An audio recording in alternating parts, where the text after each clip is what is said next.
Everyone, this is Sebastian, also known as Sebastian Case, and today I'm finally doing my very first review, which is going to be Kapow issue 5. And this show overall was amazing once again. This was just like, as usual, Kapow like always delivers. They always deliver. And they not might be one of the most active leagues, but they are for sure one of the best leagues. Because they take the time to put out their shows and it's worth waiting because it's put out really good. They do it really well. All the promos, all the matches, story progression. It's all great. It's just yeah, I can't say anything about it. And well, then we go into the first promo. Actually, we start with a promo of Alex J. Eric, and basically he's talking about how Devin the News betrayed him. He gets screwed over by Devin the News, and he says that he should be Phoenix Rise champion by now. Which we'll get to the Phoenix Rise champion later also. But yeah, this is what basically says. And he also was talking about how he totally demolished AC Arthurs with a devastating tombstone and stuff. And after he cut his promo, which was really good, the first match between Joey Hex and Doom. I am a fan of Doom. Not the biggest fan of Joey Hex, but I guess I know why Joey Hex is there. He's there to put all the guys over, and he did it perfectly. This match was good. It was a good match for Doom. Of course, a bad match for Joey Hex because Doom hit him with the wrecking at the end, and he did it twice. He pinned him, then hit him again. This was just showing off Doom's strength, showing off his dominance in Kapow really well. Joey Hex also got some offense in, but it was mostly Doom this match, and I can't say anything about that. It wasn't a special match, but it was just another good match. It entertained, it did its thing, and yeah. So as I was saying, at the very end of the match, Joey Hex went on top to do a moonsault. He missed that because Doom slided out of the ring. Gets back in, hits him with one knee, then hits him with another huge knee trembler. Then sets him up, hits the reckoning, and then he after he picks him up, he stomps him twice in his face, like just like kicks him a bit, like face boot wash him a bit, and then after that he hits him with another reckoning, and then Doom got out of the ring, but there was Sin. Sin, Hurricane Run as Doom, hits him with rapid kicks to the chest, followed up by a kick to the head, Sin standing tall. And I really haven't like gotten the time to watch full episode of Kapow issue 4, so I don't know what happened there. Some of you guys have informed me about that, leave it in the comments below. But the way it was done, and I guess it was for storyline purposes, because it can be just like a swerve, like just like out of nowhere, Sim comes out. But if it ends up with a rivalry, I sadly have to say I don't see Sin winning this. Because the momentum Sin has, and he deserves much more. Because he didn't like get any big wins at all. He just like was there to put the bigger guys over. The only match I seen him winning at the end was the match with, I think that was the first main event of RWTV, the 6-man. But in singles, I don't remember seeing Sin win any matches. Which is sad to say that he didn't. Because I would like to see Sin win some more matches, but he faces guys he can't win against. That's why he should face people like maybe Joey Hex. You know, same thing RW. I can remember him losing to Takumi Yuri. Now, that's a bad thing, but it's also not a great thing to do. Why?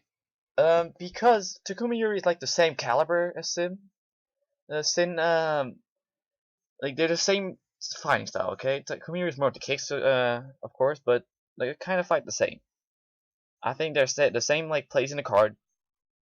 and then I don't think you should have that match because it doesn't like hurt him badly, but it doesn't make him look like a real like person to like rival with Doom. You know, like I want Sin to rival with Doom, but then he needs more momentum, in my opinion. So if he like, I'm gonna check the episodes after this review of this some more episodes because of course I watched Kapow, but I didn't like watch all of them. I forgot to watch issue 4, and actually I did watch issue 4, but I didn't like completely like watch it. I just like skipped through the match and stuff. Not that it's a bad show or anything. I just like didn't have the time to like fully watch it, which I'm gonna do after this review. After that, we got like a hype video of the ultimate markout.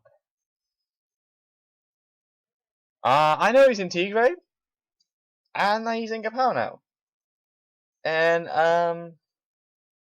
from what I have seen, uh, I don't think I will be the biggest fan of this guy. That's just me. Why? I can't really tell. I just like when I see the guy, I'm like, oh, it's him. I don't. It doesn't feel anything special to me. Good hype video, but I guess I have to see him in the ring first before I'm gonna start liking this guy. Because I only have seen him from the hype video, of course, and I've seen him from Tigray. But I have to see his in-ring ability first, of course. But from now, I'm only a fan of the Ultimate Markout. Then after that, we go into the second match, which is Trivadar against LJ Eric. And I was surprised with the outcome of this, but I'll get to that later. So basically, Trivadar, of course, debuted. I think it was issue 3 when he remember that match with Garfield Winworth, AC Arthurs, Brandon Young, and I think it was Trivadar. That's where he debuted. And of course, he didn't come out winning, but I'm a Trivadar fan. I like the guy. He's like he has an unorthodox style of fighting. I like it. He's kind of like more like a Rusev, of course. Kind of like that. He reminds me of that. He doesn't like look like him at all. He's completely different, but he reminds me of him. I think it's just like the tape around his feet and his attire. I don't think it's like the look. It's just the attire. It's not a bad thing, of course. It's like really good. I like Trivadar. Then we get into the match. Back and forth action. Trivadar got, of course, a bit more control, but it's just like it should played out that way. But Alex Jericho was also as good as stuff in. It was a great entertaining match. This was one of the best matches of the night. And yeah, I was surprised by the outcome of this. Trivadar actually defeated Alex Jericho cleanly. I was expecting maybe interference from Devlin the Noose, but he just won clean, and that gives like Trivadar a really big push. That gives him a lot of hype. That now you can see him as a true monster in Kapow. You know, if I ever get a match in Kapow, I would probably be scared if I was facing this guy. And my car is 6'5", that says a lot. And so basically, after Trevor won the match by the way of Eric went for the Eric U splash, he missed, and then after that, Trevor just completely knocks him out cold with a huge lariat. Then Devil News comes out and starts beating the living hell together with Trifidor and just beating down Alex J. Eric. It's basically Alex J. Eric is on the ground, Trifidor and Devin the News standing tall, and then after that we get my boy Bryce Star. This is one of my favorite superstar in Kapow. One of my favorites. This is just great. He's just great on the mic in the ring, like Chocolate Thunder, the baddest man on the planet. Bryce Star. Just you gotta love this guy. Come on. And then he's like cutting a promo, also kind of introducing his gimmick more, so we know more about Bryce Star. And he's talking about Barry Stevens saying to him like, you're not leaving the Phoenix Rush title at issue 7. I am. I'm going to win the gold and take it back home. That's basically what it was about. And that was just, it was a great promo. I kind of laughed about it because the way he talks is just so funny. It's so great. And he's, at the very end, he's like, "Can you dig it? Just say if you can dig it." And I think Barry Stevens doesn't dig it, but he has no choice, I guess. Yeah. So as you could tell, I'm a really big fan of Bright Star. After that, we got El Miato facing Sin. He was also in a match tonight against El Miato. One of the best matches. Actually, I think it was match of the night by far. I actually, in the matches I've seen Sin, I haven't seen like really. He's like always mentioned he was one of the best high flyers, but I never actually saw it from him. Now he has proven me wrong. He has proven me wrong. I always liked Sin, but I didn't like. I think he was like a really good. He like fly. He did fly a lot. He just didn't like do like amazing like stuff. Now he proved me wrong. He definitely proved me wrong. He did great. He had one combo. I didn't even know where he was at the moment. He was so fast. And I think he is one of the best high flyers in COD today. And then he finally got his hype. He got his moment, he got his win, he got his single win against El Miato. El Miato once again impressed me also. I'm an El Miato fan. And the match ends with El Miato going on top for the Swanton. He hits it, goes for the cover, he doesn't get a 3 count.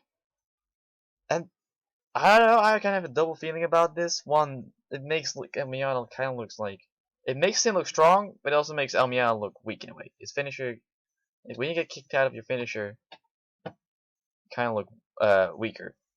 It didn't like hurt Miato.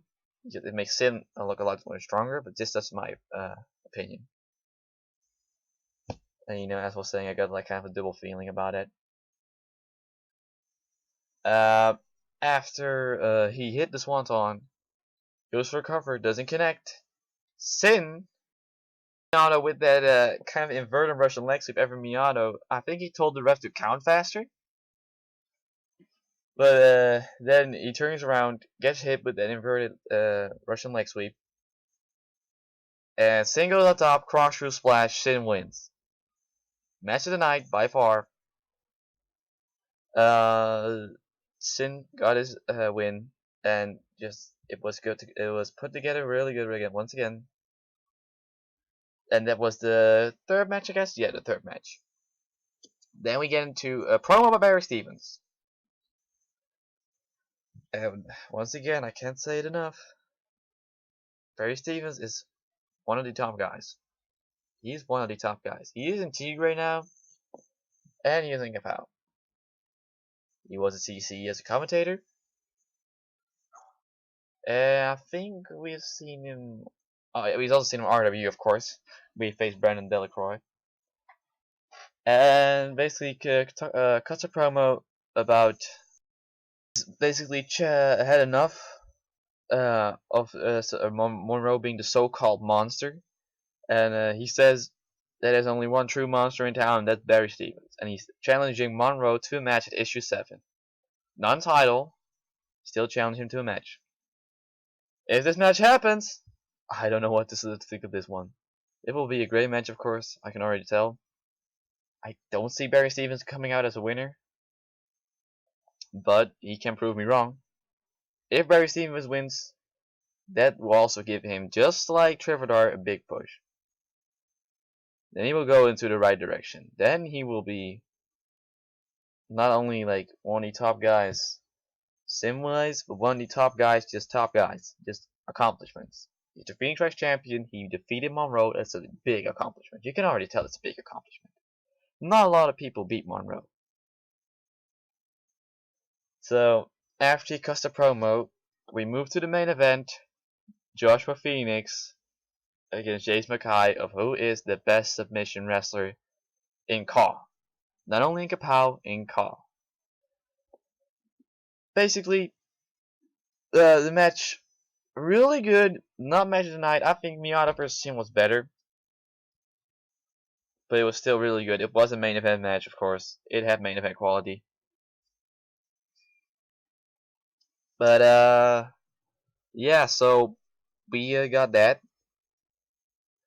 and the match was really good. At the very end, Joshua Phoenix won against James Mackay because Mackay got the cloverleaf in, locked in tight. I thought Phoenix was gonna tap out, but after he got out of the cloverleaf, immediately locks in the wings of Phoenix. Amazing ending, 5 out of 5. And so yeah, as you can already tell, James Mackay tapped out. Then Phoenix cuts a promo. First he was like, it's kind of was like I thought it was gonna be like, okay, Mackay, good match, good match. You really are one of the best, and stuff like that. But no, basically, it was like, James Mackay, I told you so. I'm the better one. Screw you all. I'm the best submission wrestler, and I didn't see that coming. I didn't see that coming, to be honest. I thought it was gonna be like praising Mackay. What he did. He's like, did one of the best matches I had. The fans won this match, but after he just like, nope, I told you so. So yeah, after he cut the promo, JP Masters grabs Makai's leg, and then Phoenix hits him with a burning hammer. Trans Wolves are back, I guess. It's great. I forgot to mention, after Phoenix hit the burning hammer, JP Masters picks him up, code breaker, James Mackay getting destroyed by the Transcend Wolves, and that's how we end the show. Great show. If I should give this show a rating, it had its moments here and there because of the commentary. I wasn't the biggest fan of, to be honest, through the entire show. They were making too much jokes. They were making too much jokes. I did like the MMA joke he made about Phoenix. When he locks in the wings of Phoenix, he's like, "Oh no, he can't take it anymore. He's talking too much MMA in his ear."